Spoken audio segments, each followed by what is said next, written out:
મિત્રો ચેનલમાં નવા હોય તો ચેનલને જરૂરથી સબસ્ક્રાઇબ કરો અને બેલ આઇકન પ્રેસ કરો. જનતાનું છે કલેક્ટર તારા બાપની પેઢી નથી અને તારા જેવી કંઈક 1400 ને સીધી કરવા જ મારો જન્મ થયેલો છે. અને આ પાલ આંબલિયા લાલજીભાઈ અને જિગ્નેશભાઈ એ ગીર સોમનાથની માટીની સોગંદ ખાય છે કે મારામાં પ્રાણ રહ્યા ત્યાં સુધી આ વિસ્તારની અંદર જેણે પણ મહેશ મકવાણાનો વાળ વાગો કર્યો, ભૂરાભાઈનો વાળ વાગો કર્યો અને જેમણે પણ ખેડૂતોને બરબાદ કર્યા છે, તમારી છઠ્ઠીનું ધાવણ યાદ ના કરાવવું ને મારું નામ વોટ્સઅપમાં ગઈકાલથી 6 મેસેજ આવીને પડ્યા છે. મેસેજ નંબર 1, આ બધું જ ગીર સોમનાથ કલેક્ટર તંત્ર માટેનું લેસન છે. આ લેસન મને કોઈકે મોકલી આપ્યું છે.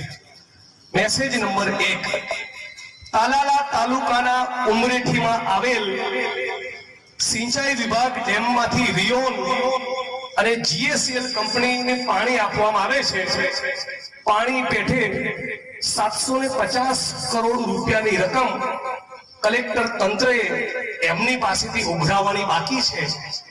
તંત્રમાં પાણી નહીં હોવાના કારણે આ ઉઘરાણી કરતા નથી. મેસેજ નંબર 2, હિરણ નદીમાં કલેક્ટર તંત્રની મીઠી રહેમના કારણે એટલું ભયંકર પ્રદૂષણ ફેલાયું છે કે ગીર સોમનાથના કેટલાક મિત્રોએ એ નામદાર ગુજરાત હાઈકોર્ટમાં જાહેર હિતની અરજી દાખલ કરવી પડી. મેસેજ નંબર 3, ગીર સોમનાથ જિલ્લાના તાલાલા તાલુકાના ગીર અભયારણ્ય વિસ્તારમાં અનેક ગેરકાયદેસર ફાર્મ અને રિસોર્ટ ચાલુ છે.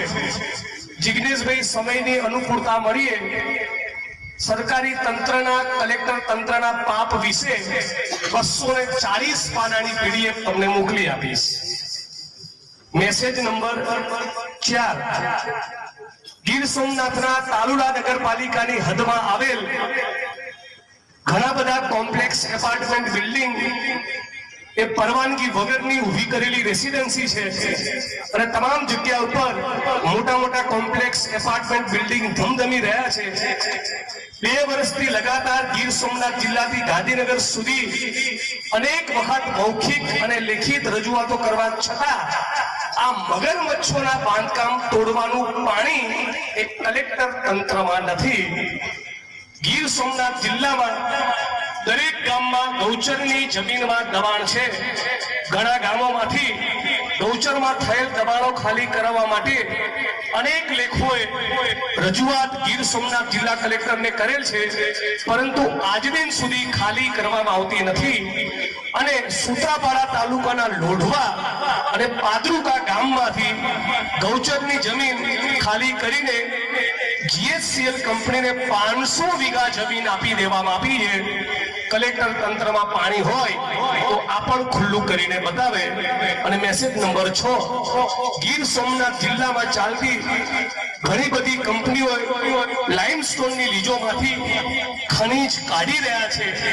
ગીર સોમનાથ કલેક્ટર તંત્રમાં તાકાત હોય, એમનામાં પાણી હોય તો આ ઇકો સેન્સિટિવ ઝોન અભયારણ્ય અને સમગ્ર વિસ્તારમાં ચાલતી આ ગેરકાયદેસર ખાણ ખનીજ બંધ કરીને બતાવે.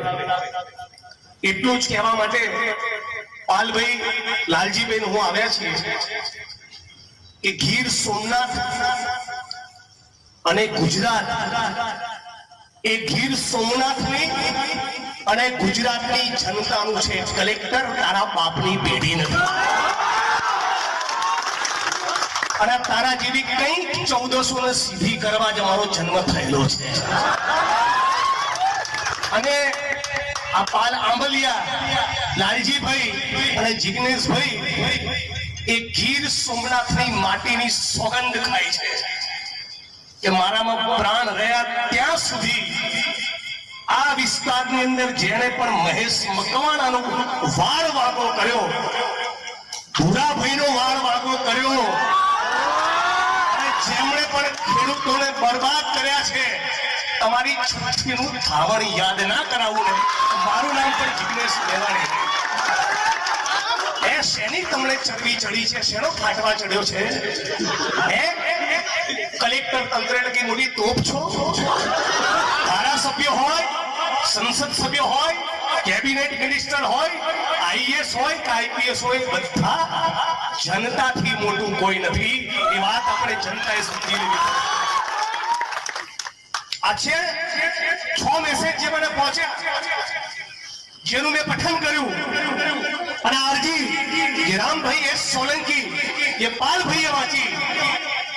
કલેક્ટર તંત્રમાં પાણી હોય તો ચાલો કોડીનારની બજારમાં વિમલ ચુડાસમા અને જિગ્નેશ મેવાણી તમારી જોડે આવશે. તાકાત હોય તો ગેરકાયદેસર બાંધકામો દૂર કરીને બતાવો. તાકાત હોય તમારામાં તો ગેરકાયદેસર ખનનના કામ બંધ કરીને બતાવો. ભગાભાઈના પોતાના ગામ બાદલપરાની અંદર મશીનો પહોંચ્યા તંત્રના, અને પછી તપાસ કરતા, માપણી કરતા ખબર પડી આ તો પાકા અને સાચા મકાનો છે. અને પછી એ મશીનો પાછળ ગયા. સાથીઓ, હું આજે ભાષણ કરીને જતો રહીશ. પાલભાઈ, લાલજીભાઈ બધા મિત્રો જતા રહેશે. અહીંના કલેક્ટર, એસપી બધા બદલાશે. પણ ગીર સોમનાથ અને કોડીનારનો ઇતિહાસ લખાશે ને, તો એમાં ભૂરાભાઈ અને મહેશ મકવાણાનું નામ લખાશે.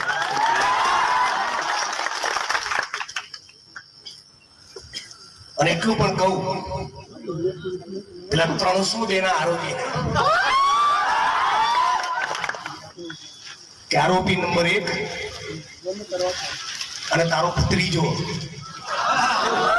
એમને ભૂલતા નહીં. હજી સુપ્રીમ કોર્ટ ઓફ ઇન્ડિયામાં તમારી અપીલ પેન્ડિંગ છે, અને એડવોકેટ આનંદ યાજ્ઞિક હમણાં થોડી વારમાં આવે છે. સાથીઓ, દુઃખ એ વસ્તુનું થઈ રહ્યું છે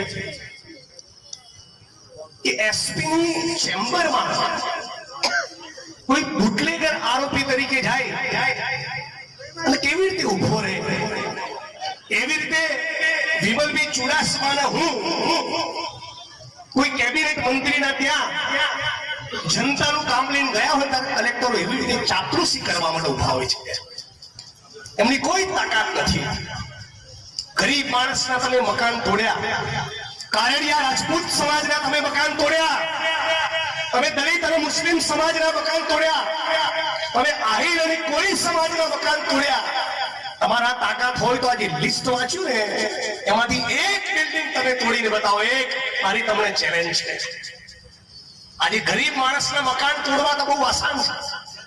અગ્નિકાંડમાં નાની માછલીની ધરપકડ કરવી એ બહુ આસાન છે. પણ ભડવીર તો એને કહેવાય કે કોઈ કેબિનેટ મિનિસ્ટરના દીકરાનું ગેરકાયદેસર મકાન હોય અને એની પર બુલડોઝર તોડે, એની પર બુલડોઝર ફેરવે, તો હું ગીર સોમનાથની ધરતીમાંથી કલેક્ટર અને એસપી ને હું સલામ કરું કે વાહ દોસ્ત, વાહ તારામાં પાણી છે.